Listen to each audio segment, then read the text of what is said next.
دولت لوی شی دی. زه خو دولت د نفرتونو سرچینه ګڼم. ستا په نظر کې دولت ولې دومره لوی شی دی؟ دولت خو زخر دی، ضمیر وجنی، احساس وجنی، د انسانی وجود نه مینه او اخلاص وجنی، یو نشه چې انسانی وجود کې کور کوي، یو جراثیم چې انسانی خویونه خاص وجنی. زه خو دولت د انسانی مینې قاتل ګڼم. ستا په نظر کې دولت ولې دومره لوی شی دی؟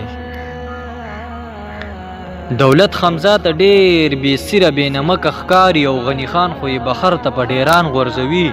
عبدالرحمن انسانیت او دولت بیل بیل ګڼي. خوشحال خټک وایي دولت د سړي زړه توروي. زه هم دولت د زمانې یو ستر فساد ګڼم. ستا په نظر کې دولت ولې دومره لوی شی دی؟ دولت چې کله د بنیاد د ضرورت نه زیات شي، لکه د اور غوندې سړی نه سړیتوب سیزي. نشه چې کله د مستۍ له خده خور ته وځي، لکه د ګل غوندې سمسوره زلمیتوب سیزي.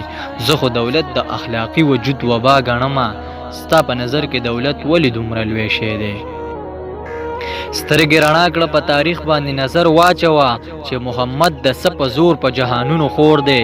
هغه نه خان و نه نواب و نه بادشاه د وطن، خو لا تروسه د پردو خپلو په زړونو سور دی. پیسه انسان لکه قارون د زمانې ذلیل کړي. ستا په نظر کې دولت ولې دومره لوی شی دی؟ زما په خیال کې که دولت دی خو د علم دولت، هغه سړی غزیم ګڼم چې یې کردار عظیم وي، ښکلي اخلاق راته عظیمه سرمایه ښکارېږي. هغه سما د سوچ محور چې افکار عظیم وي. ساده سړي په جهان کې دا څیزونه لوی دي. ستا په نظر کې دولت ولې دومره لوی شی دی؟ ستا په نظر کې دولت ولې دومره لوی شی دی؟